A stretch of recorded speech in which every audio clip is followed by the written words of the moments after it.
In this video, I'm going to be going over how you can start and scale a growth operating business to over $10,000 a month within the first 90 days of launching. This is the best full-length growth operating free course on the internet. And ever since I started documenting my entire entrepreneurial journey since I was literally a broke 16-year-old kid in high school, growth operating has been the first business model that I've launched and made profitable. And it has not only changed my life, but it's also changed Jake's life for the better as well. Jake is literally 18 years old, and not too long ago, he made $2.2 thousand in a little under a week after he launched his first paid community for his influencer. Angel was also able to sign his first influencer for a $2,000 upfront fee and 30% of every sale he makes. And in literally 5 days, Chloe signed 2 huge influencers and was able to make $1.5 thousand in profit. And if you want to start seeing some of the results that Jake, Angel, and Chloe were all seeing, all you need to do is grab an actual pen and an actual paper and physically take notes, because what I'm about to go over in this video has the potential to completely change your life for the better as well. I also want you to turn your phone on Do Not Disturb and make sure you're actually strapped in and watching this video,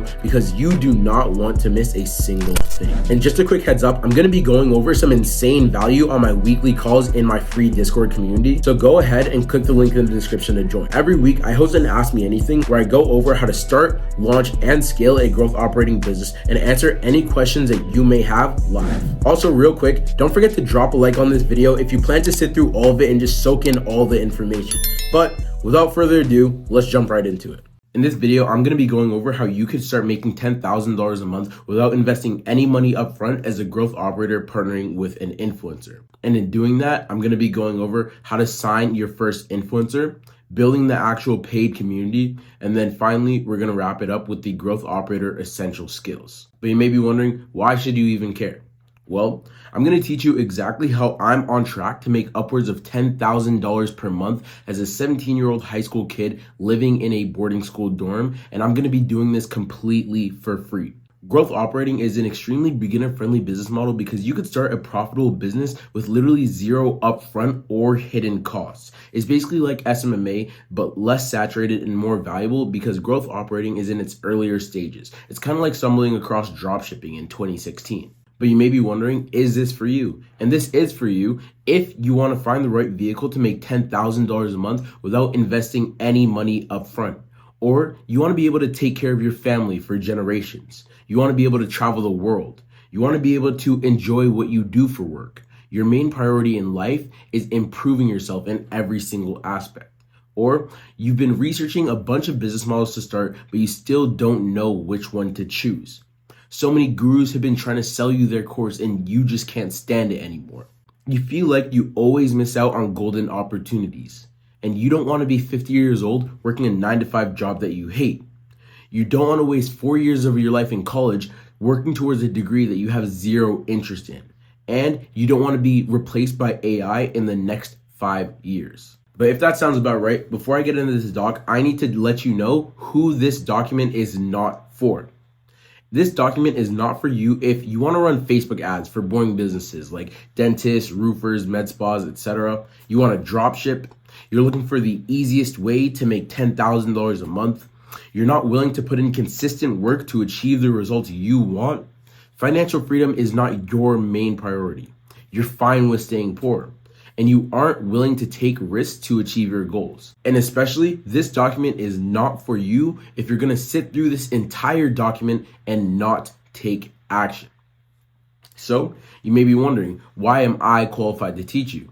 Well, here's my backstory. My name is Jefta, and this is me. And I'm a 17-year-old student entrepreneur and YouTuber, and I've been living in a boarding school for the last 4 years of my life. I'm currently recording this video in my dorm room.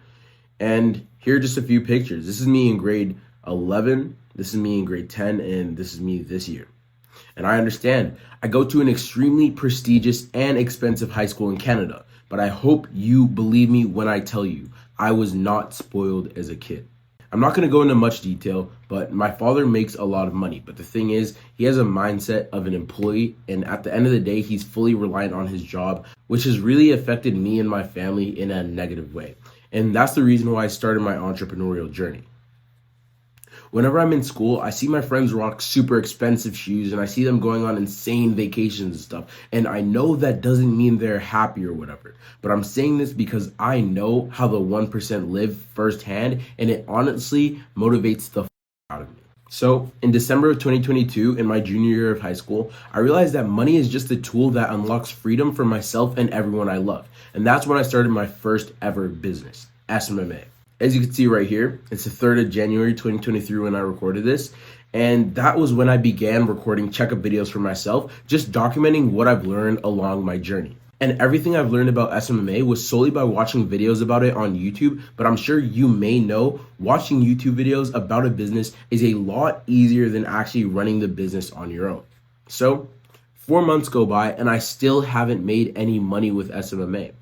And in April of 2023, I posted my first YouTube video talking about my SMMA experience, mainly to find other people my age who are on the same journey as me and just to build up my network. And a little bit later, I started cold calling business owners during my lunch breaks and after school, trying to schedule more and more sales calls. I did end up getting people interested in my service, but I was constantly getting ghosted and nobody actually ever showed up to my meetings. And in this video right here, I literally documented it too. I just called this guy that I'm supposed to be meeting with. Obviously, the guy that I was supposed to be meeting with is not available. He's actually at another job site. It's kind of a bummer. It's like my millionth time getting stood up, bro. I can't even lie, bro. It's hard to not let it get to me, but whatever. I rescheduled for Thursday. Hopefully this dude actually shows up. He sounded pretty eager over the phone. And that just kept on happening. And 8 months go by into my SMMA journey, and I posted a live cold calling vlog, which is still on my channel, and I scheduled my first meeting. And you could see my reaction when I did it. And then after that, I went on a really hot streak of scheduling meetings after meetings after meetings. I mean, look at my calendar. You could see discovery call, discovery call, discovery call, discovery call. They just keep going. I scheduled all of these meetings in a week, but only one of them actually showed up. And yes, I was doing follow-up, so I don't know if you can even blame me. The thing is, even though I didn't hop on any of these other calls, the fact that I was able to schedule so many meetings meant that I finally understood how to get people to say yes to me. And that's a skill that would just come to help me later on in my journey. I continued to schedule more and more sales calls, and I finally got people to actually show up. I obviously didn't close my first couple, but I used them to learn how to better my sales and communication skills. And eventually I scheduled another sales call, and I was feeling really good about it because I had actually built up a relationship with this prospect and they were super interested in my service. And this video is basically just a vlog leading up to that sales call. And then this 44-minute video is the actual live sales call with the business owner. So you could see the entire thing. Our call went so well. I actually recommend you to watch it just so you learn how I do sales, because I've never actually recorded a sales video and put it on YouTube other than this one. So go watch that video. You could see how well that call went. And she said she was ready to get started and be my first client. And I was so hyped. I recorded another checkup video. I'm like, yo, this SMMA thing is finally taking off. But then I got stood up again. And that was my turning point. That was 10 months into my SMMA journey, and I kept on getting ghosted and I kept on getting ghosted, and I just decided to put a pause on running my SMMA. And soon after, I learned about this new make money online method called growth operating. And on October 28th, I posted this video ranting about why I wanted to switch from SMMA to growth operating. And about 1 month after I made the switch to growth operating and started doing outreach, I partnered with an influencer with 280,000 followers. And on December 7th, I closed him. So he became my first cash flow client ever. You could look at the text. He's talking to me about private communities. He says, let's have a chat. He wants to schedule a meeting with me. I say no more in the voice message. Say no more. You got me, bro. You got me. Look at his socials. Boom. 6K on IG, 260K on TikTok, 13K on YouTube. And this is just him. And he wanted to make a paid community with me after I started doing outreach. And not even a month later, another influencer with 90,000 followers reached out to me about the exact same thing. He's talking to me about paid communities. He says, I think we can make some serious money together. I say, what's up? He said, I'm down for this paid community. I say, okay, say no more. I literally say no more. Your videos are sick, blah, blah, blah. Look, he has like 12K on IG as of this recording. This is just an old screenshot. And he has like about 77K on TikTok. And yeah, So far, along my growth operating journey, I've signed 2 huge influencers with the potential to scale up to $30,000 a month. And look, I have not even graduated high school yet. Go check out the other videos on my channel. I'm literally 17. I'm a senior in high school.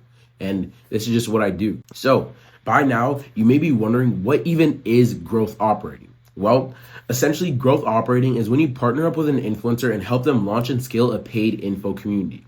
You'd want to partner up with an educational influencer because they teach their audience about certain topics. So when you build out your community, the members would actually benefit from being inside the group, which would incentivize them to keep paying the monthly subscription for access. I'm going to go into detail about the school community and how to set all that up later on. Look what I'm going to be going over in this document. You could just see that it's just going to be pure sauce the entire time.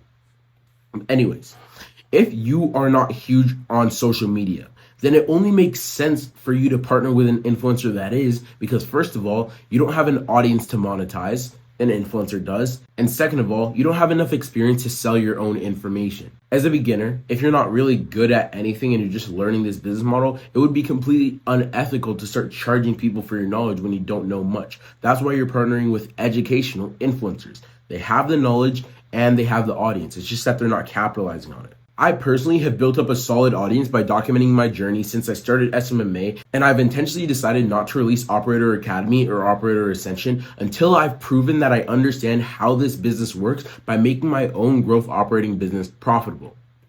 So, why should you be a growth operator? If you're still on the fence about it, listen up. Money flows where attention goes, and influencers already have attention, but they're not capitalizing it. And that's where you as a growth operator come in. First of all, there is zero startup cost. So even if you want to just test out this business model, boom, you don't lose anything. You don't invest in a domain, a website, an email address, any of that stuff. There's zero startup or hidden costs. You don't need money to start up this business model. Next, you don't have to spend money to make money. You don't have to pay for ads or anything. It's completely organic. Selling people into your influencer's paid community is easy because people already trust your influencer because of the content they post. Think of Andrew Tate or Iman Gadji or Hamza. Tate has Hustlers University. He has like 250,000 members inside of there, and they've all bought access to his community because they've watched his content. Iman Gadji has Educate. He sold a bunch of people. He always promotes it a bunch on his YouTube, and people buy into it because they trust Iman because of his 7 years or 8 years of social proof on his channel. They watch his content. And Hamza, self-improvement YouTuber, 2.1 million subscribers, and he has over 1,200 members inside his paid community, Adonis School, for $129 a month. And they all pay that much money because they trust the influencer through their content. So the influencers that you're going to be pairing up with, it's going to be so easy to sell to them because they already trust the influencer that you're partnering with through their content. Next, you can turn anything you enjoy into an extremely profitable business. And you don't have to be suit and tie professional because you're dealing with regular people. You're not dealing with the owner of a roofing company where they're probably like in their mid 40s and you're like probably a teenager and you're just having to be super professional just so they don't cancel a retainer or whatever. You're dealing with regular people. Influencers are regular people. So you don't have to be as formal. You just need to be respectful and you will go far. So as a growth operator that currently has 2 major clients, how am I doing this? Well, as I got started, this is the process that I followed. First, I would have to get my mindset straight, and then I would have to focus on signing my first influencer and building the sales funnels. And finally, I would have to learn about building the paid community. So look, the only thing that matters as a growth operator are these 4 things. First of all, you need to build a good relationship with your influencer because you need them to trust you, right? The relationship is going to be very long term. And in order for you to make the most amount of money, there has to be an authentic connection there. So you need to learn how to get people to like you and build a relationship with your influencer.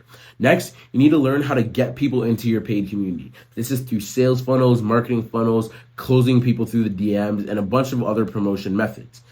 Next, you need to make sure your community is constantly getting good results, because if your members are getting good results, that convinces new members to join in because that means they're almost guaranteed those results. So you need to focus on service delivery and providing as much value as possible. And finally, you need to stay constantly learning about this business model. And the only way to do that is to be a part of an active growth operating Discord community, which I have one in the description. Just click on the link. It's called Operator Academy. And I'm going to go into more detail about that a bit later. All right.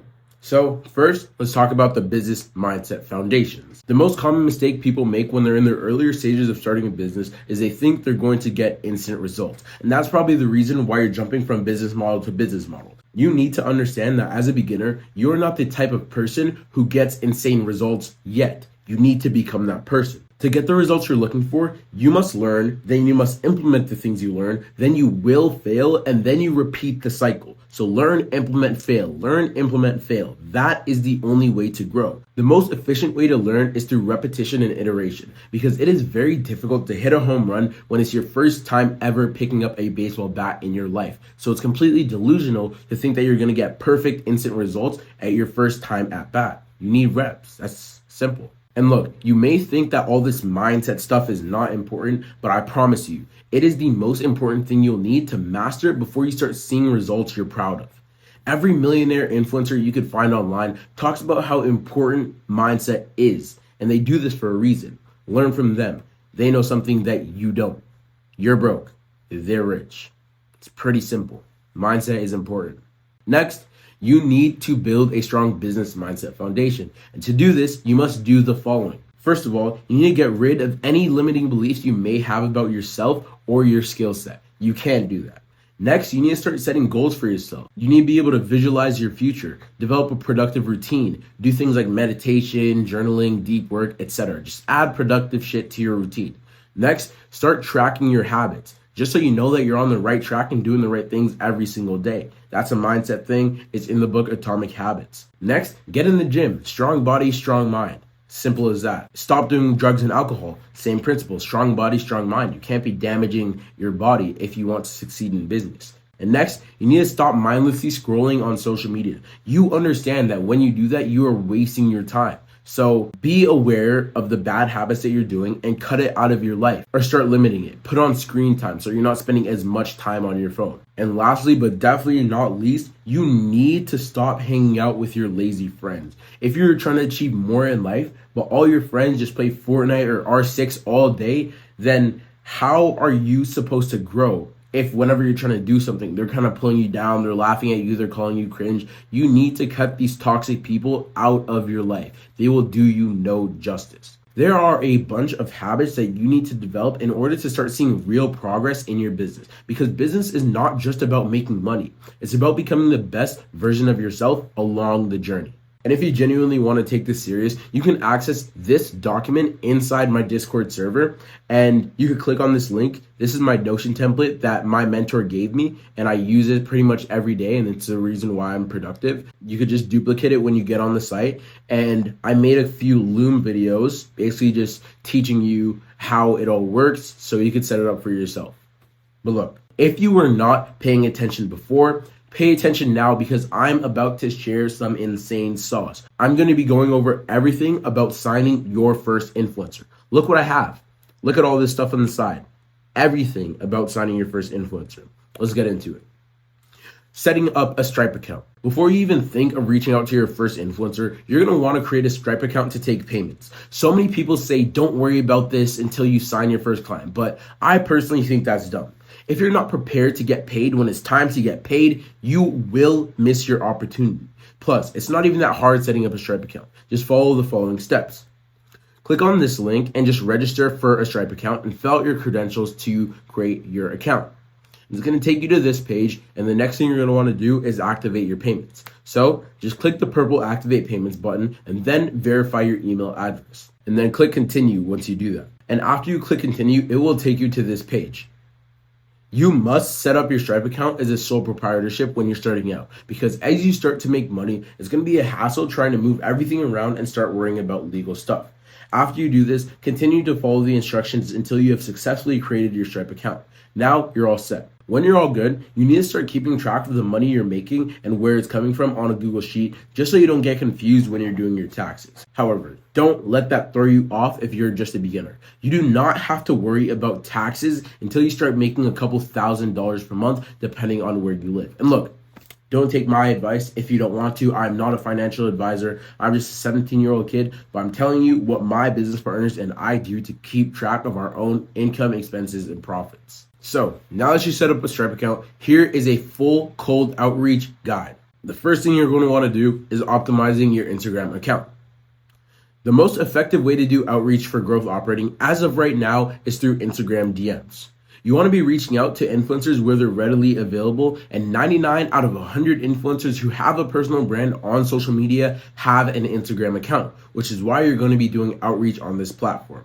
And I'm going to be going over everything about constructing your Instagram in a way that will get influencers to respond to you. But before I start talking about that, you need to think about your Instagram profile as your in real life video game character. Because on social media, when somebody looks at your profile, they directly relate it to your character in real life. So in a sense, your Instagram profile is the digital representation of you, which is why I want you to create an account that looks like a real person and is also semi-professional in a way. For example, this is what my profile looks like. And I'm going to break down every aspect of it and why I engineered it in the way I did. As you can see, here's my username, my followers, my bio, my profile picture, my story highlights, my posts, everything. I'm going to break it down. So first off, let's start off with my username.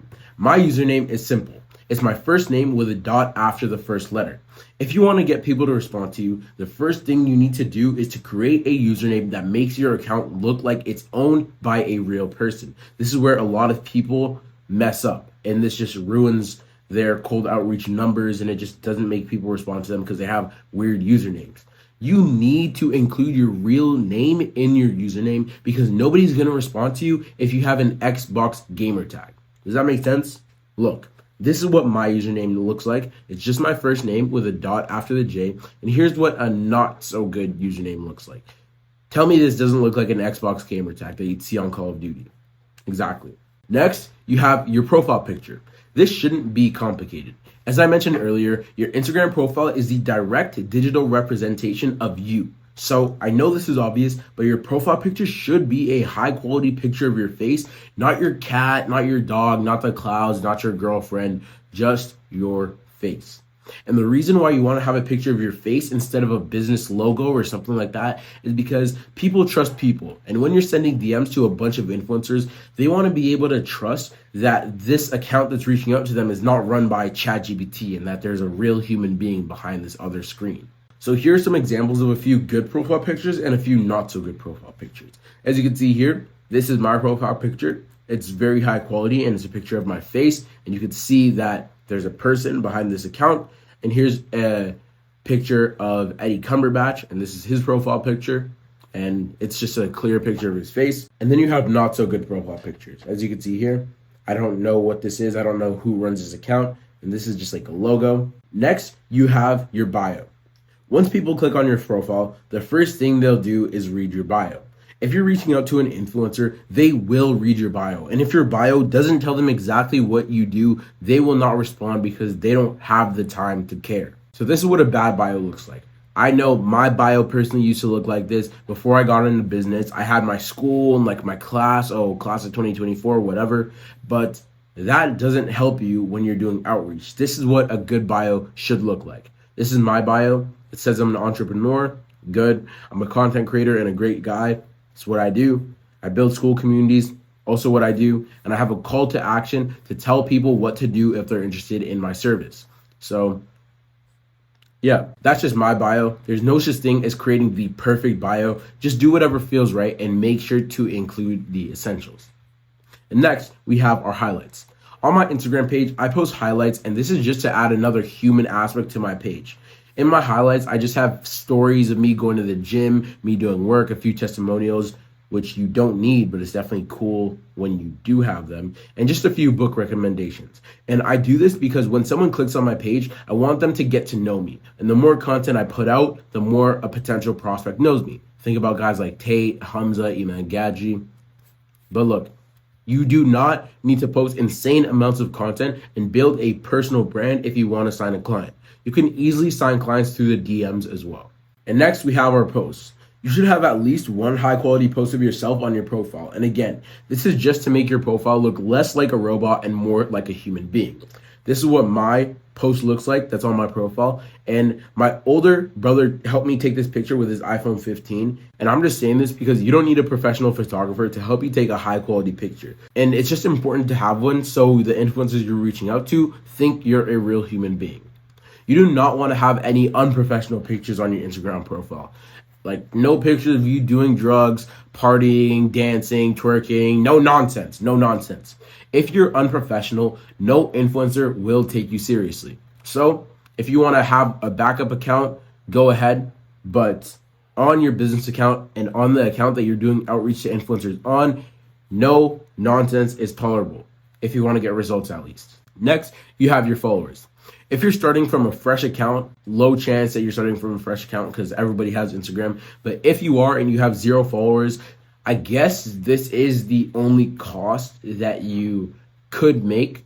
You don't really need to make it. You could build your following organically very easily just by joining communities. But if you want to look more professional, then I would recommend purchasing around 500 to 2,000 followers on Instagram just so you seem like a real human being and less like a bot that has like 14 followers and is asking like a 250,000 follower influencer to pay you. Just doesn't make sense. And yeah, that's pretty much it in terms of optimizing your Instagram. So essentially the entire point of that was just to make yourself look more like a real human being. And this is because people trust people and they don't really trust robots. So you're making your profile a digital representation of yourself to increase your likelihood of getting a response from another person. And the reason why they'd respond is because there's some level of trust there because they know there's a real human behind the account.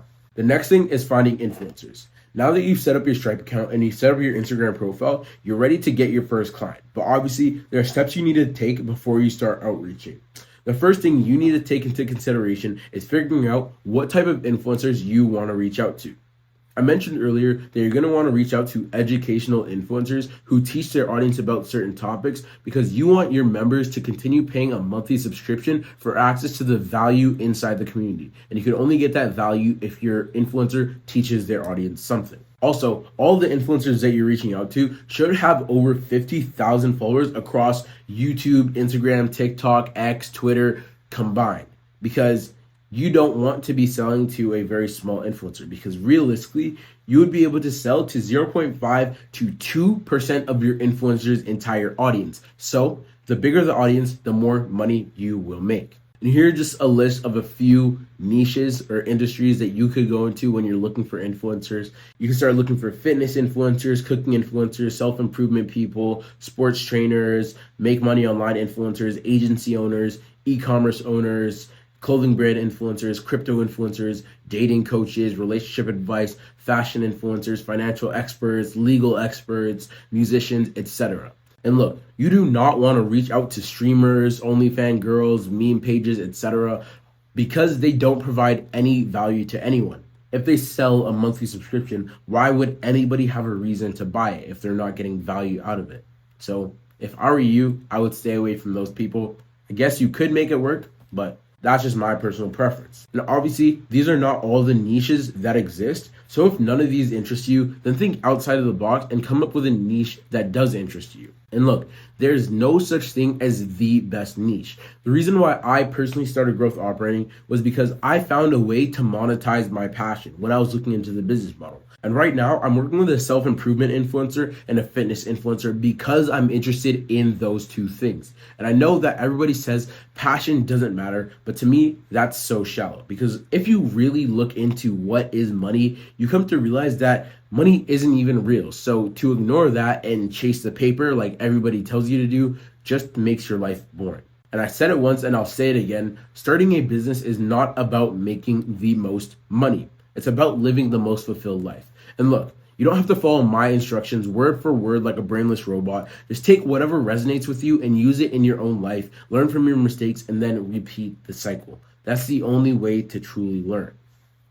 You will never find an internet guru other than me that's telling you this because all they want to do is sell you their courses, but not me. I literally made an 105 free guide doc just to provide as much free value as possible so you trust me. I want to have that relationship with you. And my message has always been think for yourself. So you don't have to follow me brainlessly. Think for yourself, come up with your own conclusions. And I'm obviously giving you guidelines right now, but if you come up with something smarter than what I'm teaching you, do it. The only way to become successful and on a different level is just to be better than everyone else. And the only way to do that is to create an entirely new path. But right now, following this guideline is perfectly fine because you are just in the learning stages of this business model. All right, so once you figured out what niche you want to start targeting, you need to be able to differentiate a good potential prospect versus a bad potential prospect. And when you're building out your list of influencers to reach out to, you need to ask yourself these questions. Does your influencer have, one, a large audience?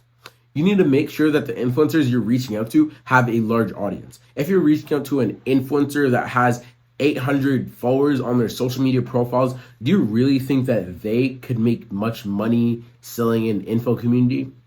Probably not. Next, you want to ask, does your influencer have good engagement? Having a large following is just the first qualification step of finding a good influencer to reach out to. But then you also need to make sure that the followers they have are active. And you do this by just checking their recent posts, checking the interactions and the engagement. Are they getting likes? Are they getting comments? Who's sharing them? How many shares are they getting? Etc. And finally, you need to ask, does this influencer have a personal brand? And this one is non-negotiable. The number one rule of business is that people trust people. And that's why you've set up your Instagram in a specific way. And if your audience can't trust their influencer, then they will not buy from their influencer. And look, if the answer to all of these questions is yes across the board, then you may proceed. Once you know what to look for when you're reaching out to your influencers, you need to start building your outreach list. And I'm using this example, let's say I'm targeting football trainers. This is what you would do. You would search it up on Instagram, just search up football trainers and press enter. And you probably find an account that is a football trainer, just tap on it. Next, you'd need to follow them and then look at the drop-down menu and click see all. So when you follow them, at least on mobile, this little drop-down comes up. And if you click see all, you see all of these accounts. And you're going to have to manually go through every profile and qualify them. I don't think there's an AI for Instagram outreach that's like high quality. So you're going to have to manually qualify them and add them to this outreach tracker that's linked inside this document. And again, you can access this document inside my Discord community, link in the description. This outreach tracker is just another Notion template. You could build out your lead list here. Let's say you want to reach out to a new influencer and his name just happens to be Jefta. So just type out his name. If they're a new lead and you just add them to this list and you could tag them as a new lead. And if you send like your first message, just tag them accordingly. And then you could also add their Instagram link just so you could easily access it. Just click on the link, go to their DMs and just send them a message. And then you could change the status. And because it's an outreach tracker, you just need to be able to instantly access them like that. And if they have any other platforms that you possibly want to outreach to them on, then link it here. Like if you have like a Twitter or a YouTube or something like that. And if you're able to find their email address somewhere, you're probably going to want to send them emails as well. So you're definitely going to want to collect that. And I find this Notion tracker very helpful because there is a date of last contact just to get your timing right. And yeah, that's pretty much it. And if you have any questions about it, just ask me about it on the Discord and I'll be happy to go over it with you. And look, you can find influencers on any social media platform, not just Instagram. You could also use TikTok, YouTube, X, anything. Just search up the industry that you're interested in, and then you're going to find people that post content in that industry or in that niche, and then just qualify them. The same qualification steps work regardless of the platform, but you don't only have to use Instagram to DM. That's just a method that I'm personally teaching. All right, next, here is the cold DM, cold outreach full guide. Now that you've found your niche and you've built out a list of qualified influencers, it is now time to start actually reaching out to them. But before I explain more about cold DMs or cold outreach in general, this is what my DMs look like. I get pitched a bunch because I'm a YouTuber and everybody wants to edit for me, apparently. So before I tell you how to outreach, I'm going to tell you how not to outreach because I have seen some terrible outreach messages, and just don't make your outreach messages like them because if I'm not responding to you, I highly doubt an influencer that has thousands and thousands of followers will respond to a terrible outreach message either. So look, there's a reason why I told you to optimize your Instagram profile before you started reaching out to people. A lot of these accounts that reach out to me don't even look professional enough. I don't even know if they're real people. They don't look professional enough for me to respond to them. So I wouldn't even waste my time. Like, I'm not gonna hire somebody that doesn't even look professional, that is pitching their service. And that's just my mindset.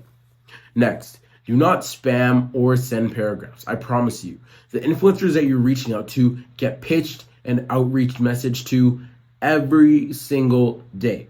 So if you send them a paragraph, there's a 0% chance they'll actually respond to you, because paragraphs take time to read, and nobody's gonna waste their time reading a long ass paragraph from a random account they don't even follow.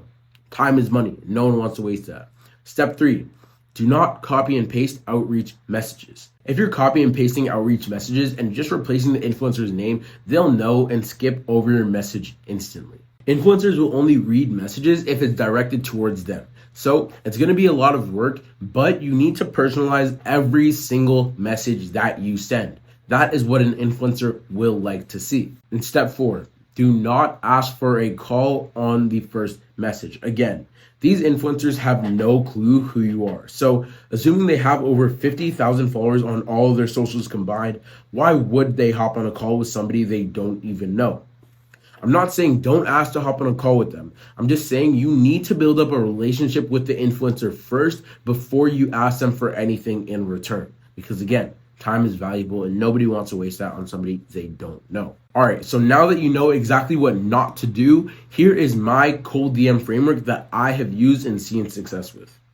If you're looking for the best DM script that will 10x your close rate, then you are in the wrong place. I'm not going to give you a script to follow, because if you use a script and copy and paste it, influencers will think you're a robot and they will not respond. So do not be a robot. All you need to do is follow this 6-step cold outreach framework if you want to understand the concepts behind cold DMs, which will 10x your close rate. First, you need to get the influencer to respond to you.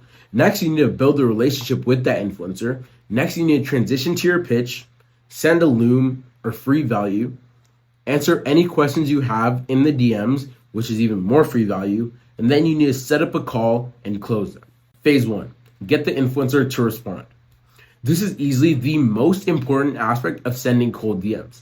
There's a 0% chance you'll be able to close an influencer if you can't even get them to respond to you. So how do you do that? The first message you send to them should be a personalized message. What I mean by this is that you need to send them a message that's super specific to them so they know that you've done your research and you're not just like every other person who reaches out to them.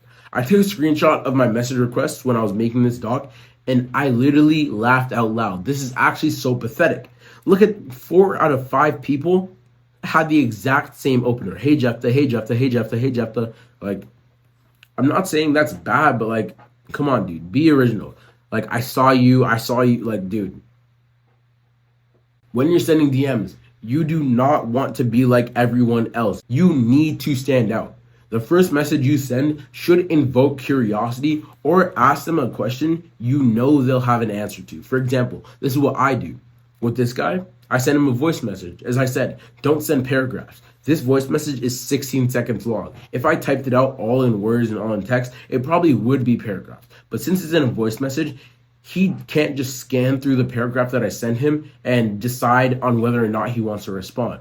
Since it's a voice message, he has to tap it and listen to what I have to say in order to respond. And boom, I sent him a voice message of probably a bunch of value. I don't exactly remember what I said, but boom, I got him to respond. And then I asked him a question that I obviously knew the answer to because he probably had it in his bio. And then with Meg, this is what I did. I said, hey Meg, do you remember me from high school? Crazy. Have you ever heard anyone say that? Probably not. And that line is basically just to get her to open the message, because this is probably what her request looked like. It says, hey Meg, do you remember me from high school? And then they're going to click on that. They're going to be like, what? Who is this guy? Why would I remember him? And boom, that's what gets them to open the message. Next, I say, JK, never met you in my life. I just wanted to ask you, what has it been like working with Ben? Ben is probably some dude I found on her story that she was working with. I don't really care how it's like working with Ben. I just asked her this because I knew she'd have an answer to it, and boom.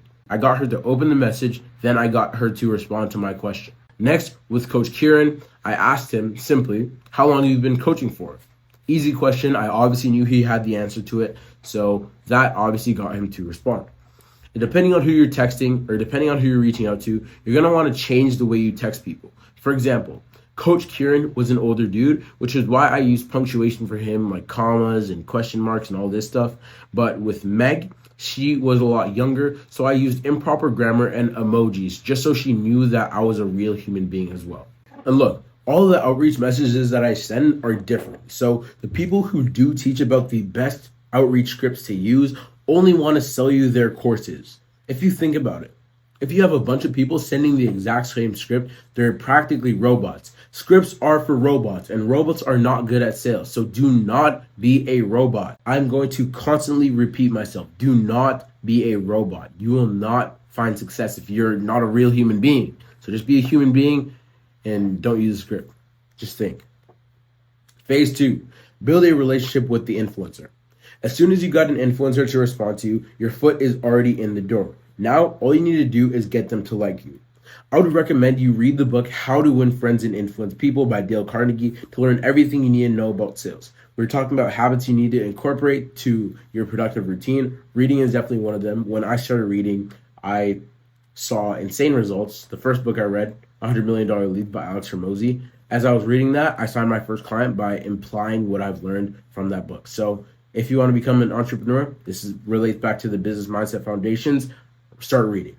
So I'd recommend you to read the book How to Win Friends and Influence People by Dale Carnegie to learn everything you need to know about sales.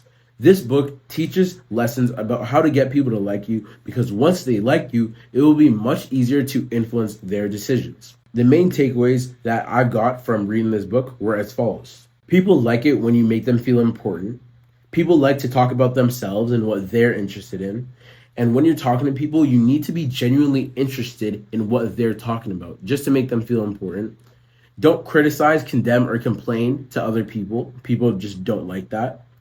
And when you're commending someone or when you're giving them praise or props, do it sincerely. Don't be sarcastic about it. Just be genuine when you're talking to people. And also be a good listener, just to show people that you care.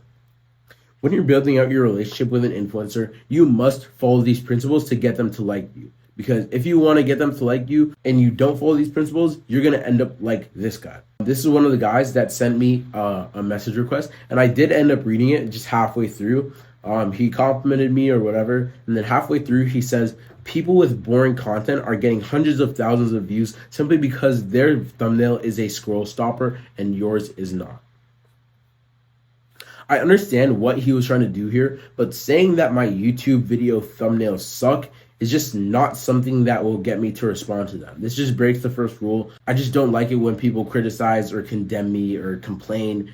It's not like I have an ego. It's just that, bro, you're trying to get me to buy your service. Why are you condemning me? Like, you're supposed to get me to like you. It just makes sense. So here are a few examples of what my outreach message looks like. This is a fitness influencer. I said, yo, Chloe, when did you partner with Legion? They're sick as fuck. I've been getting hella gains with the birthday cake protein powder.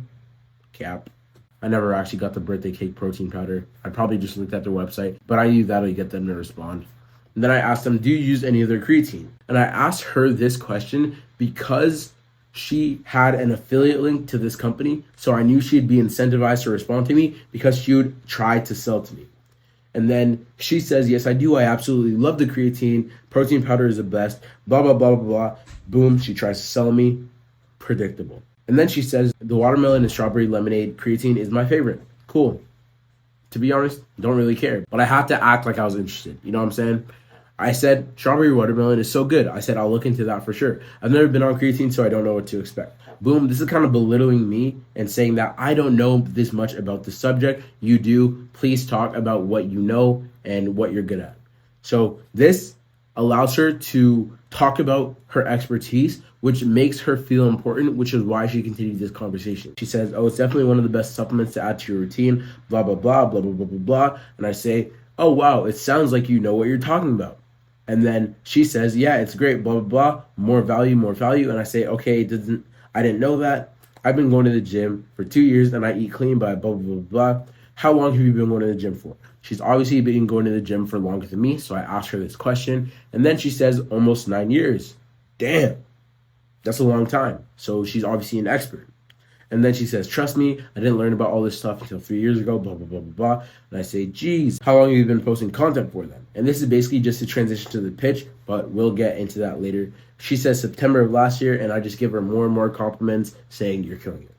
As you can see here, I was not immediately asking to jump on a call with this influencer because if I did, she would have said no because she didn't know who I was, which is why I started a conversation with her, made her feel important, and showered her with compliments. Pro tip when it comes to building relationships with influencers is sending voice messages because voice messages have a bit more human touch than text on a screen. And I personally use voice messages a bunch, but that's also because it's just faster than typing out personalized messages to a bunch of different people. Next, you'll begin to transition to your pitch. After you've built up a relationship with your influencer, you would want to start steering the conversation in the way you would like it to go by asking them questions. For example, look at these texts here. Katie is also a fitness influencer, so I was just DMing her, and I said, if you don't mind me asking, how did you partner with EHP Labs? I never really understood how brand deals work. I'm asking her questions about making money by posting content on social media because that topic sort of relates to what I'm pitching her. So when I do pitch her, it doesn't sound like it's completely out of the blue and cold.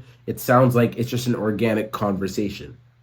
So she just said, oh, they reached out to me. And I said, oh, so now you're just getting paid to promote them. Boom, getting paid by posting content, and that's sick.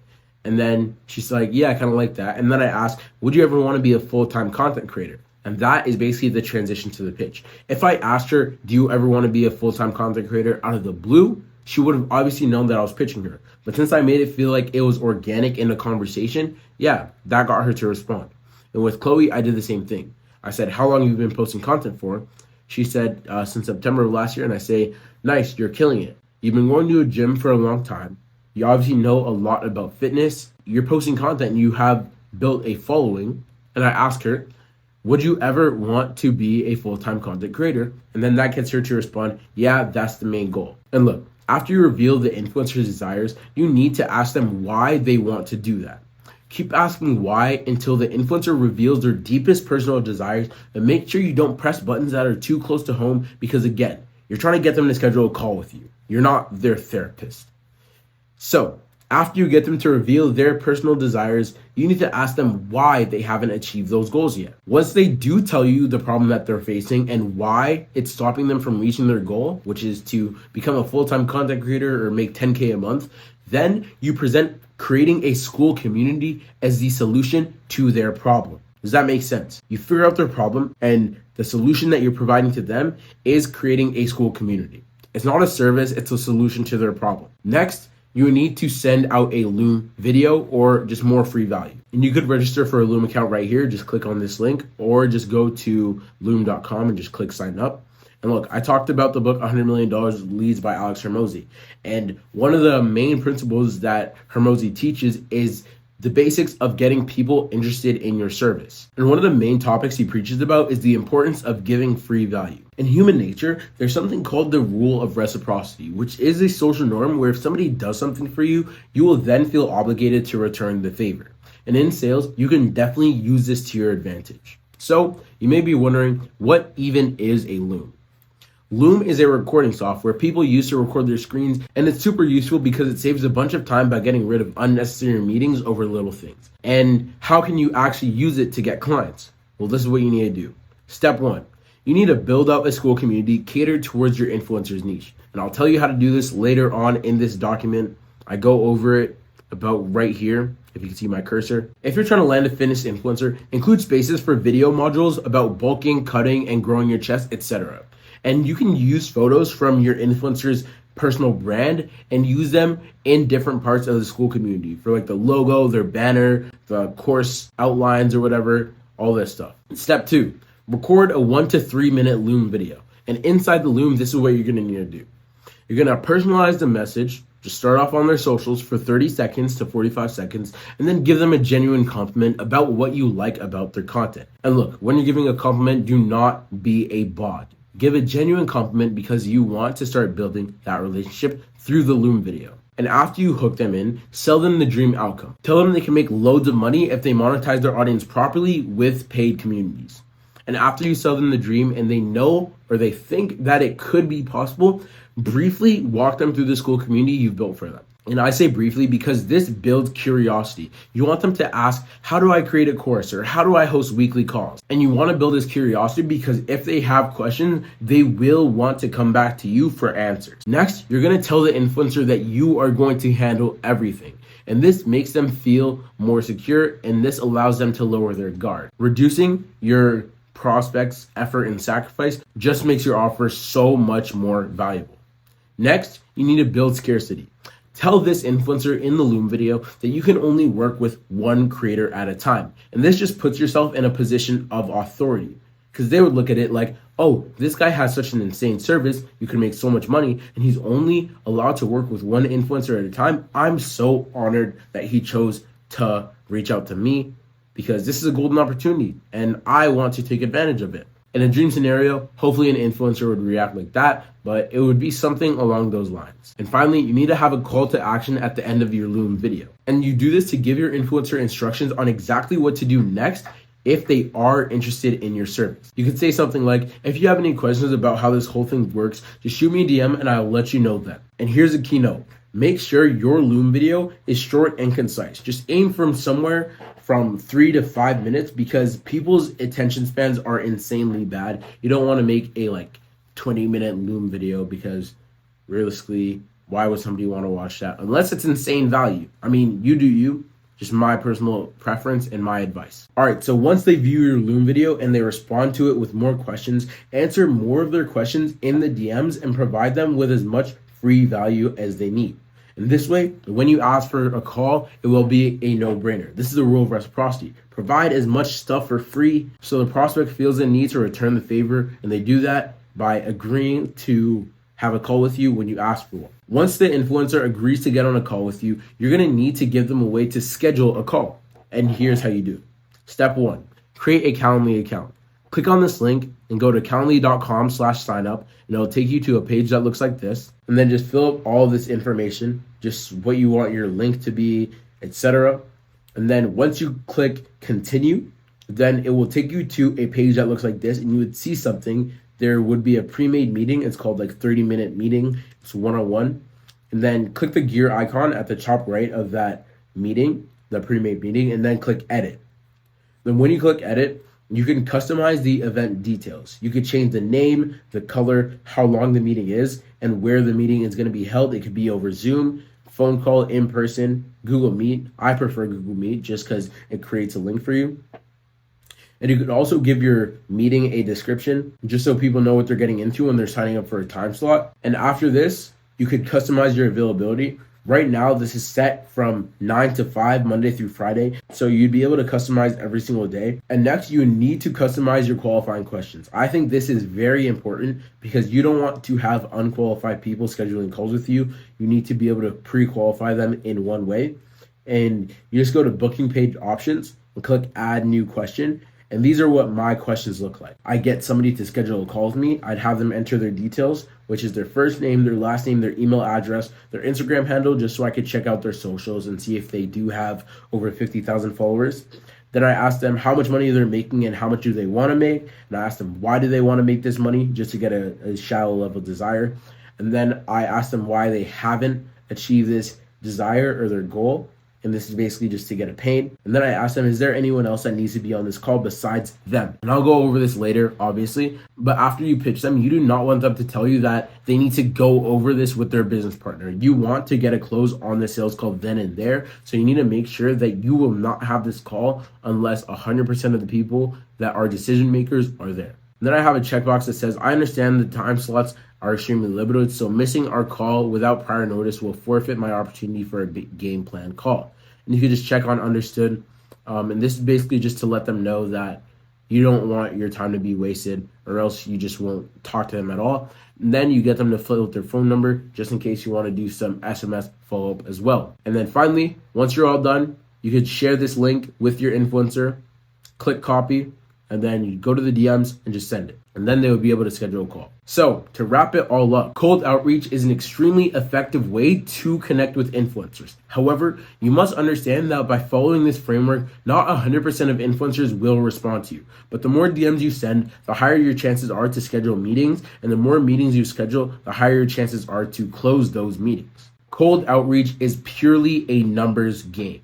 On Instagram in particular, you're able to send 50 to 100 DMs per day, so you need to consistently send around 100 DMs per day for maximum results, which means you must be patient because of how tedious this task is. And also, as you develop this cold DMing skill by repetition, it is important to try new things that you see are working for you, because at the end of the day, this cold DM framework is not the only way to connect with influencers through Instagram DMs. So think outside the box and figure out what works for you personally. This is just my guide. All right, so this is the sales call full guide.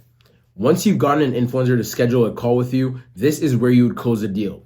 And disclaimer, do not read off a script when you're on a sales call. Just make sure you go through all the frameworks, because scripts are for robots and robots are not good at sales. I'm gonna keep repeating it. Sales is a lot easier than people think. They just make it hard by reading scripts. Just have a conversation with the dude, solve a problem, and boom, that's all you need to do. And here's the framework that I follow that allows me to close influencers on sales calls. So first off, you're gonna need to build rapport and introduce yourself. Next, you're gonna need to set the agenda and let them know how the call is gonna go. After that, you need to ask them questions to uncover their desires and pains. Then you're gonna summarize everything that they've been telling you just to show them that you've been listening. And then you would provide them with insane free value and use the law of reciprocity to your advantage. Then you would sell them the dream, make them know that it's possible. And then finally, you would pitch your offer. And once you pitch your offer, just answer any questions that they have about working together, and boom, you've closed your client. All right, so first off, let's talk about building rapport and introducing yourself. The first thing you're gonna wanna do when you hop on a call with an influencer is break the ice. When you're doing this, you don't wanna be reading off a script. Just have a genuine conversation with them, just so the two of you can form an authentic connection, because that is truly where sales lies.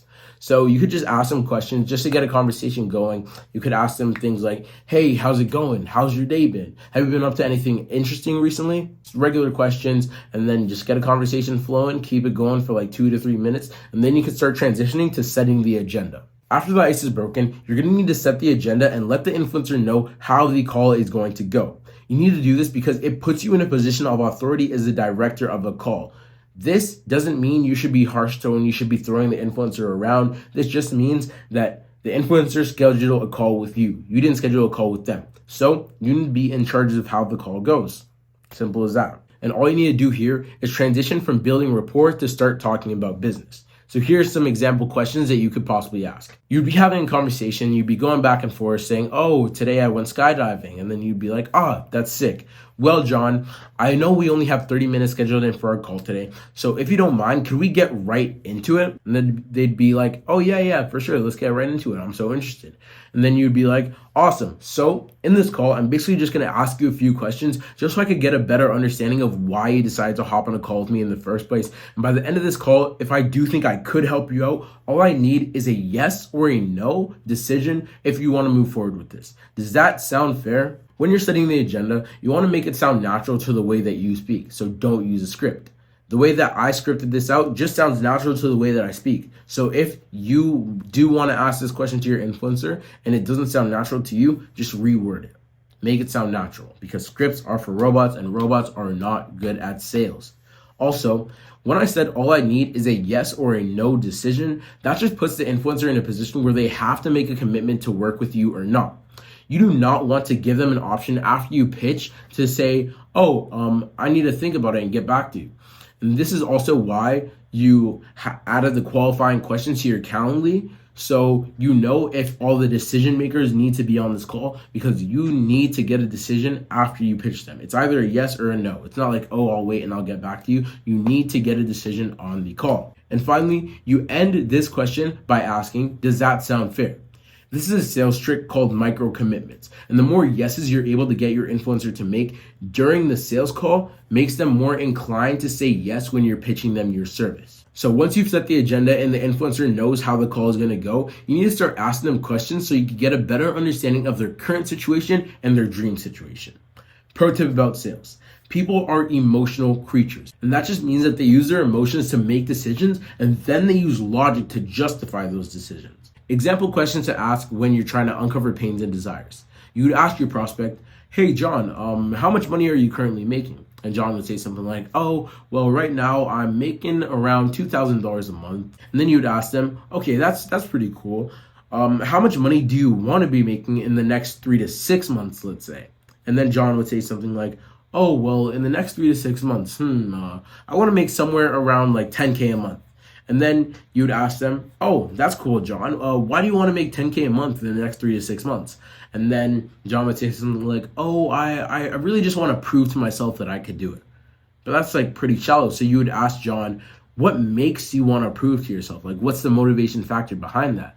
And then John would say something like, "Oh, well, my wife says if I'm financially free, locationally free, and time free, then I'll be able to spend more time with my family. And that's truly all I want." So look, when you create a separation between a prospect's current position and their dream position, you will reveal their true desires. And you then need to ask them why they want to achieve those goals to find out any personal motivations or any reasons for growth. When you're trying to sell them, you need to ask questions to dig deeper into their pains and desires, because once you have a good understanding of the two most important emotions that controls them to make decisions, pain and desire, you would then present your service as the ultimate solution to their biggest pain or desires. Does that make sense? All right, so once you get your influencer to tell you about their current situation, their goals, and what's stopping them from achieving those goals, you need to give them a brief recap of what they've just told you, just to show them that you're actually listening and paying attention. So a few things that you could possibly say to them. You could say something like, "So John, if I'm not mistaken, right now you're making a little bit over $2,000 a month, but you want to hit that 10K a month mark within the next 3 to 6 months because you want to have full financial, location, and time freedom so you can prove to yourself that you're able to spend more time with your family." And then John would say something like, "Oh yeah, that sounds about right, pretty spot on." And then you'd be like, "Okay, that makes sense. You know what, John, I actually do think that I could help you out. Do you have a few minutes to hear what I've got?" And boom, John's like, "Oh yeah, for sure." And now you've got them in the palm of your hands, and this is where you provide as much free value as you possibly can. After you receive permission to present your service as the solution, this is where the sale is made. Remember the rule of reciprocity I mentioned earlier? You're going to want to use it here to make your influencer more inclined to do you a favor and pay you. So pay attention here, if anything. So far, you've sent your influencer a Loom video going over what a paid community is, and you've answered a bunch of their questions about paid communities in the DMs. And now you're going to help them create a sales funnel they'll use to help turn their followers into dollar signs. And if you don't know what a sales funnel is, it's basically just insanely free value. And you're helping them create a sales funnel because once your influencer sees that you literally have everything handled, they will lower their guard, which will make them 10 times easier to sell to. So you may be wondering, what is a sales funnel? Well, a sales funnel is a process of which a prospect goes from being unaware of a product to taking action and purchasing the product. It's just a quick image. I'm going to come back to this later. This is the basic sales funnel. Your influencer would have to post a bunch of content promoting their paid community, and once their audience becomes aware of the influencer's paid community, they will go deeper and deeper into the sales funnel and eventually pay for access. Obviously, this is just the basics, but it wouldn't make sense for me to move forward if we don't establish some common ground before doing so. So, looking at this picture, this group of people would be your influencer's social media following. Your influencer would then post content about their paid community to make their audience more aware of it, and then some of the audience, not 100% obviously, would be interested in this product, and they would finally make the decision to take action and purchase the product. And that is how you turn your followers into dollar signs. All right, so you may be wondering, how do you actually create a sales funnel? Well, step one, the first thing you need to do is understand the different social media platforms. The first part of creating a sales funnel starts off with social media content. Obviously, not all social media platforms are the same, which is why you need to consider the different types of social media content your influencer puts out when you're creating your funnel. Different platforms will bring in a different type of audience. For example, TikTok, Instagram, and YouTube Shorts and other short-form content platforms usually have poor lead quality just because the users of these platforms have short attention spans, but they do have a high volume of traffic because of the algorithm that these platforms use to push their videos onto a large group of people. And then on X or on Twitter, you have higher quality leads, just because it's not like short form content. You actually have to read. I know you do have to scroll, but higher retention spans than TikTok people. But you don't get as much traffic as these platforms because of the algorithm. It's different, but you still get a decent amount of traffic. And then finally, YouTube long form. This is YouTube long form right here. The highest quality leads just because they have the largest attention span, but you don't get as much volume from the traffic because the TikTok algorithm and the YouTube algorithm are drastically different. You should be keeping this in mind when you're pricing your product. For example, if you have a community priced at $100 a month and your audience is from TikTok, you're probably not going to sell very well just because of how poor the lead quality is. And they probably think that's like expensive or something. Anyways, now that you understand the different quality of prospects each social media platform breeds, you need to focus on directing all of your influencers' audience to one platform. When you're creating a funnel, it's important to direct all of the prospects to one place because it's much easier to sell to people in that way. Based on personal experience, I believe that Instagram is the best platform to funnel an influencer's audience to because of the following reasons. Your influencer can easily go live, post stories, and send direct messages all in one place. And this is essential when it comes to selling any product online. Regardless of whatever social media platform your influencer uses, this is what their funnel should look like. All of the socials should be directed to Instagram. The way to direct your influencer's TikTok, YouTube, or Twitter audience to their Instagram profile is to give your influencer a call to action or a CTA to use in their content with a solid reason. For example, at the end of their TikTok or YouTube videos, they could say something like, DM me the word value on Instagram if you want me to send you free value. And this free value would end up being a free community. I will continue to mention how valuable the rule of reciprocity is. Before you ask your influencer's audience to pay for a product, you will need to provide them with some sort of free value. And you do this by creating a free to access school community.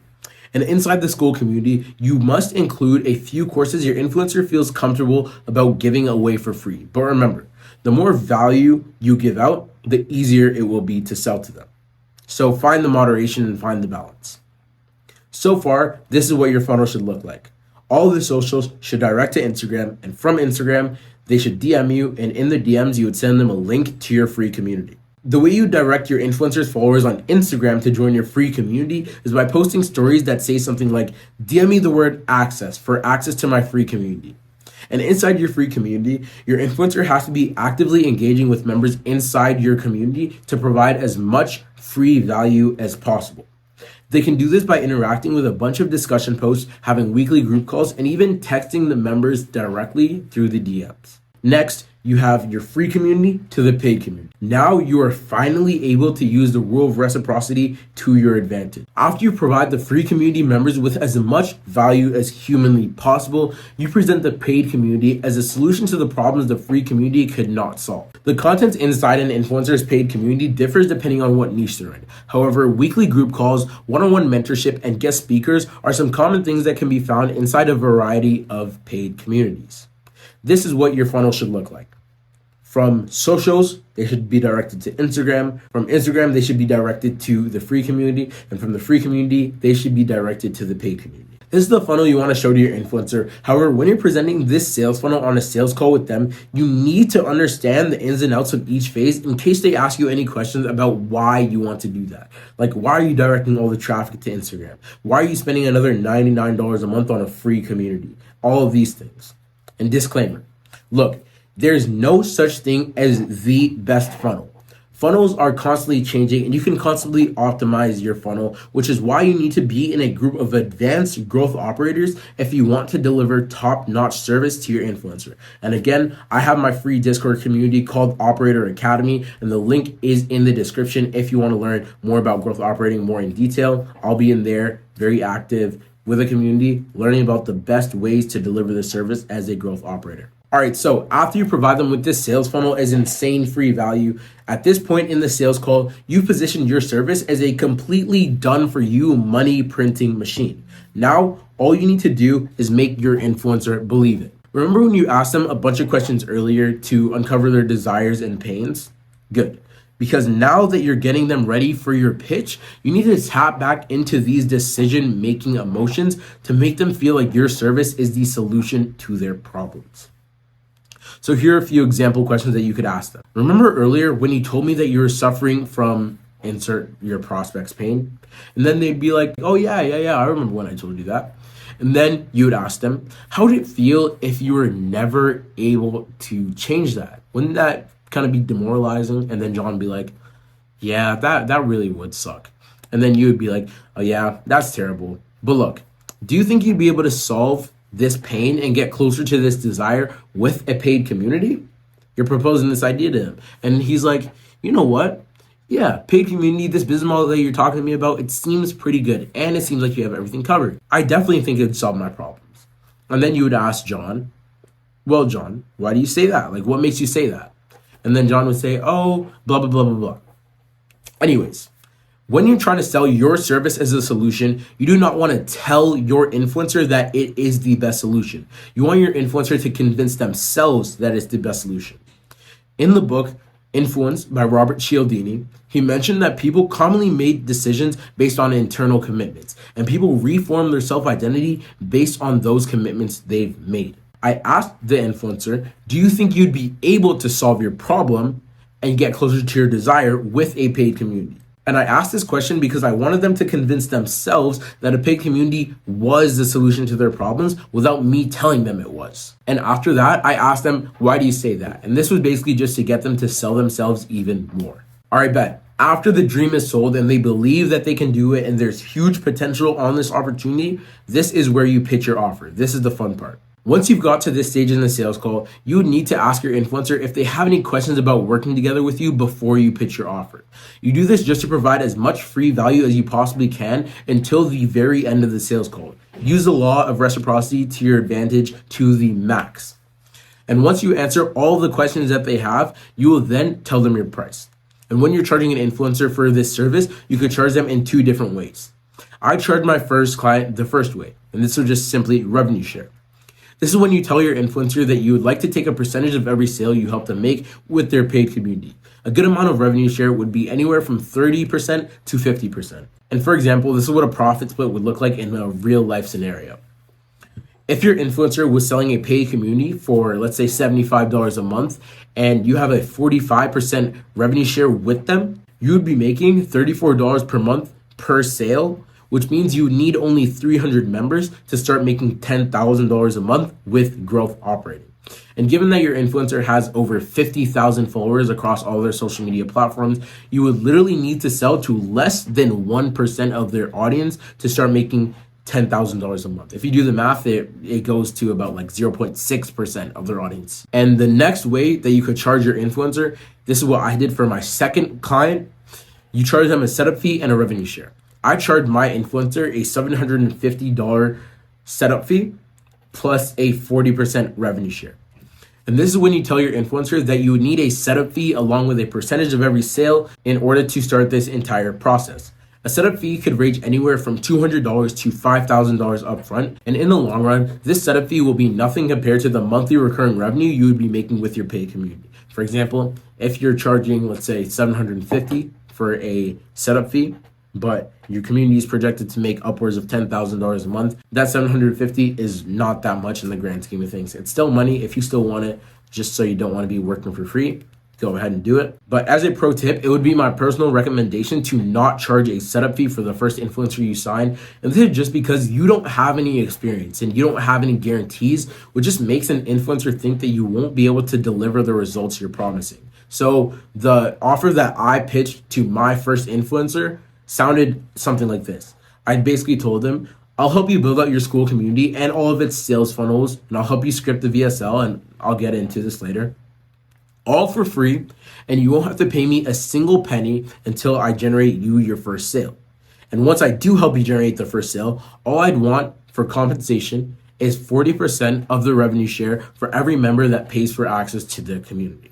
Does that sound fair? And once you make your offer, wait for a response. Don't try to explain why your offer is the way it is, because usually the last person to say a word after the offer is pitched usually wins the sale. So once you say your offer, sit back and just wait for your influencer to respond. Once they respond, the sale is in your hands. All right, finally, the last part in the sales call is handling objections. Before any person with common sense agrees to spend their money on something, they usually wonder if what they're spending their money on is worth it. So after you make your pitch, prepare to answer some difficult questions about the business model you're presenting as the dream solution to all their problems. Because if you're making that big of a promise, you're gonna need to be able to back it up.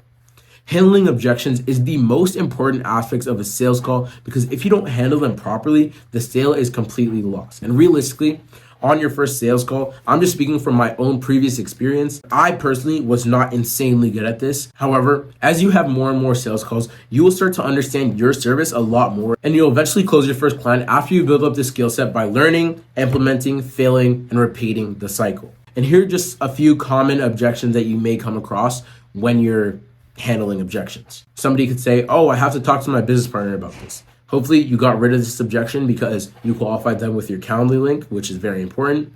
They could say, oh, you're charging way too much money for that. Oh, I need to think about it. We're already working with someone else that's doing this. I'm too busy right now. Just a bunch of common objections. But yeah, whenever you come up with an objection, all you really need to do is just talk it through. So to find a solution, that's just what's worked for me. So that's just what I'm going to teach, obviously. All right.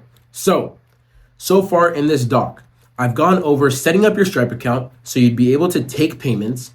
Then I went over exactly what you need to do to successfully increase your likelihood of connecting with big influencers on Instagram. And finally, I just went over exactly how you close that influencer once you get them to schedule a call with you. And again, in order to sign a client, a lot of cold outreach must be done, but trust me, once you sign a client, it will be worth it. All right, so as I said in the beginning, I was going to be going over how to sign an influencer, how to build a school community, how to build funnels, and the essential growth operating skills. So I've gone over how to sign your first client. So now let's go over how to build a school community. So first off, you may be wondering, what even is school? You hear me talking about it a lot. Well, School.com is an all-in-one community and course hosting platform that was intended to help influencers build and grow their online communities by providing a range of features to monetize their content. You can use School.com to create courses, host live calls with the influencer, and host a community. And recently, multimillionaire investor Alex Hormozi, the author of $100 million Leads and $100 million Offers, announced that he's made the largest investment of his life into School.com. Just read the first line of his caption right there. And what does that mean? Well, for a very well-known and established entrepreneur to be making the largest investment of his life onto this platform that quite literally hosts the future of education means that Hormozi can see the potential school has, which is why it's extremely important to jump on this wave before the millions of people who follow him flow into this space and potentially saturate this offer. So when it comes to building a school community, here's what you need to know. A school community is a digital product, which means that you only have to create it once, and after that, all you need to do is spend 2 to 5 hours a week managing it, keeping it active, and selling people into it to grow. And here's how you do that. If you're on this document right now, I would recommend you to click the link right here and use my referral link. I'd really appreciate it if you use that to create a school account. And it would say that you were referred by me. And all you need to do is just register for an account. So insert your first name, your last name, your email, and just create a password, and then click sign up. And then once you sign up, it'll take you to a page that looks like this. And on the top left, next to the school logo, click the drop down and then click create a community. And from there, it will tell you to start your free trial. And what you need to do, you need to enter the name of your community and then put in your information to start your free trial. So I named it Operator Academy and I put in my card information right here. And when you're working with an influencer, just so you know, you would use their card information to pay for this community. So don't worry, nothing's coming out of your pocket. And look, they'll be able to pay the $99 a month without removing anything from their pocket as well, because once they monetize their paid community, the subscriptions should cover that cost. Also, the card that is entered is not charged until you manually enter the details again once the free trial is over. So it's not like on the 15th day, it'll charge you. On the 15th day, it'll pause your school account and you need to re-enter the details to continue.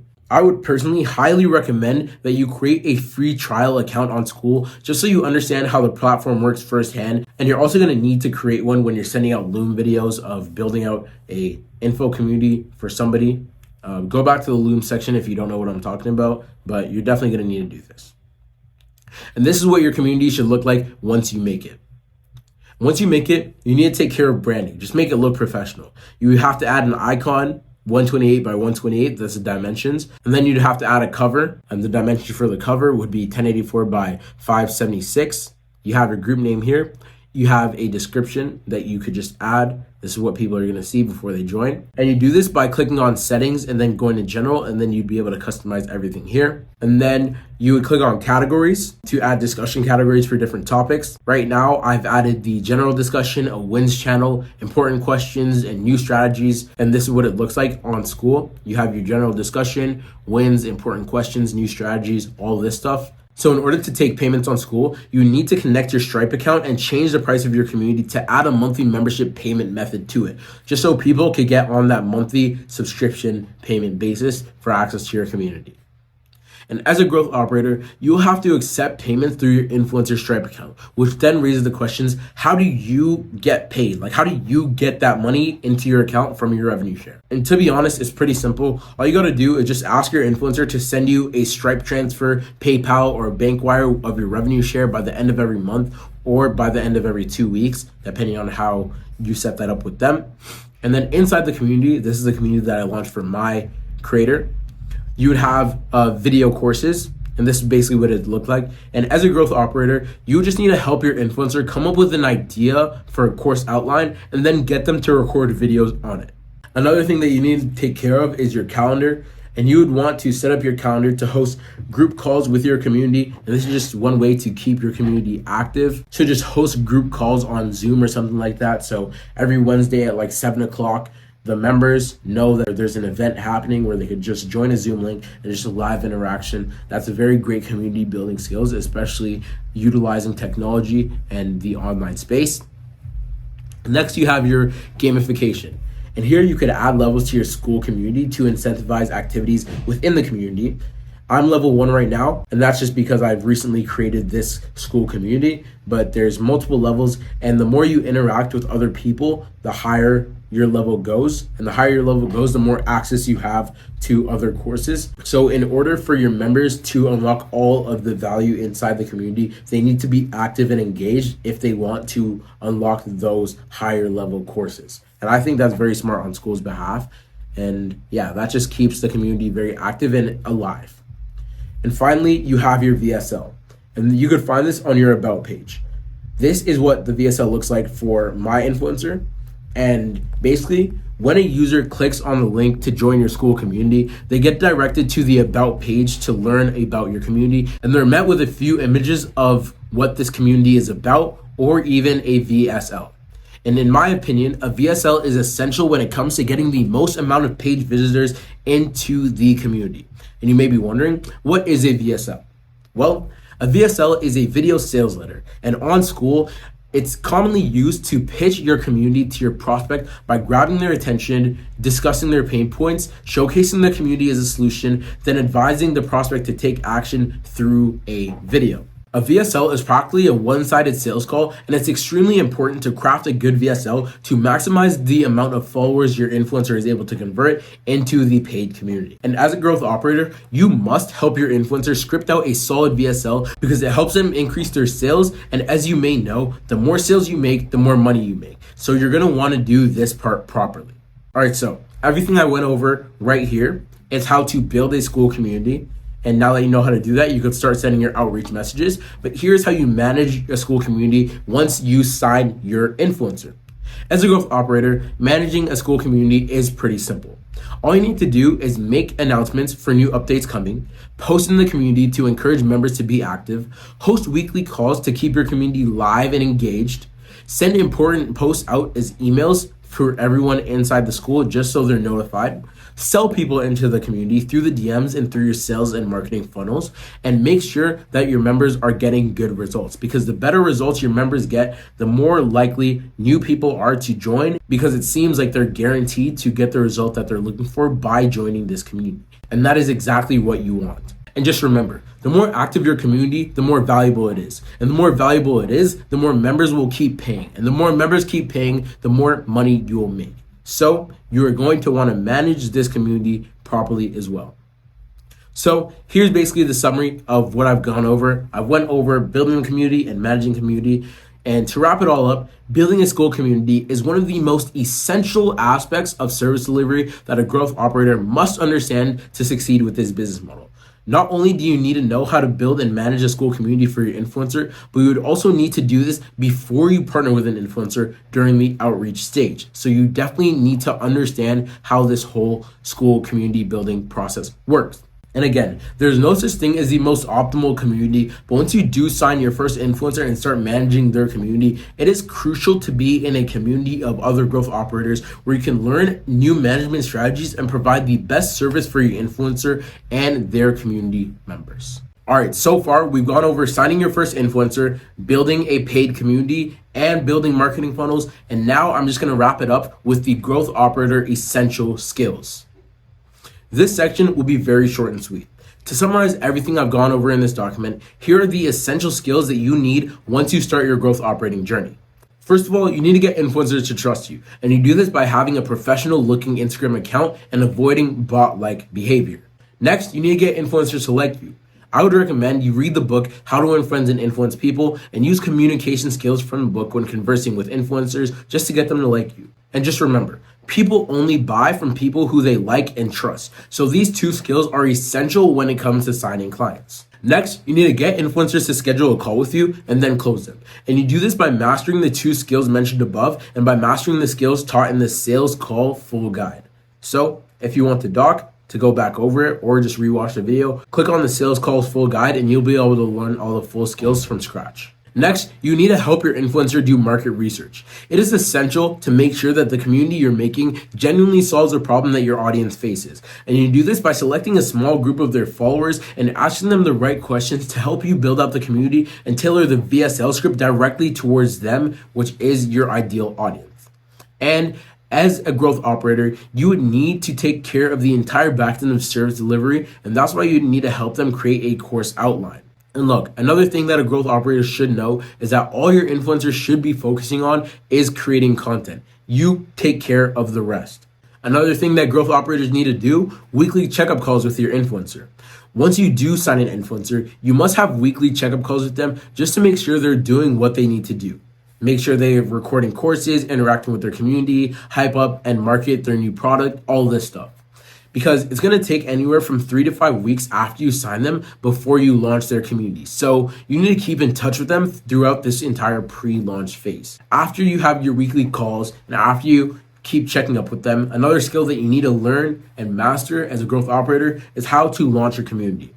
You need to understand how to market your community before you release to the public. So when you do launch it, your community just lifts off the ground smoothly instead of going very slow and very bumpy on the ground. If you market it properly, it should just take off once you release it. And after you launch it, you need to know how to manage your community. And once you get your community up and running, it's important to keep your community active and make sure the members inside the community are achieving the best possible results.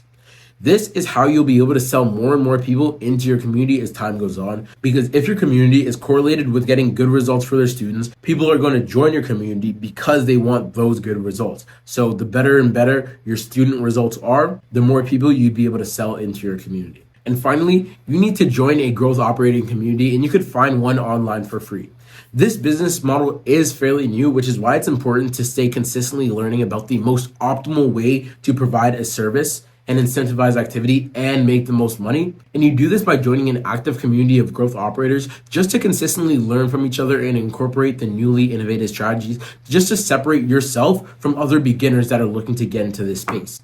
Because you don't want this business model to become saturated like SMMA and you don't have a competitive advantage. You need to be part of a community so you stay ahead of the people that are not learning from other people's mistakes. I personally have a free Discord community where a bunch of growth operators hang out and learn from each other with this new business model, and here are a few of my results.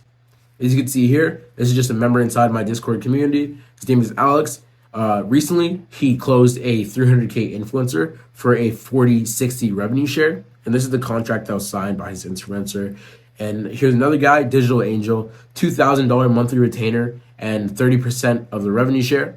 That's his Stripe account. You can see it, screenshot, boom, just made some money. Chloe, as you can see here, Chloe's a baller, $1,000 starting fee, awesome stuff. Here you have Liam. He secured a 160K client. You could read the text messages. he signed him for 30%, which is pretty sick. Jake, another member in the Discord, he signed a 600,000 follower client, and he already has 371 members inside his community. And Chloe, again, baller, signed a second client, 400K content creator. And Chloe also managed to get a $500 starting fee. And look, if you are still wondering if this business model is the one for you, after going literally through 103 pages about it, here is why growth operating is the most optimal business model of all time. Setting up a Stripe account, completely free. You could use your Instagram. You don't need a website or an email domain when you're doing outreach. Use your Instagram. That is completely free. Then you could use Loom for outreach, completely free. Once again, school free trial. You don't get charged anything. Plus you can make unlimited free trials. And Operator Academy, my Discord server, completely free, where you could learn about growth operating and just use the information that you learned and sign more clients. Literally everything that you need to be successful with growth operating is completely for free. So in order to start this business model, you don't even need to buy an email domain or a website.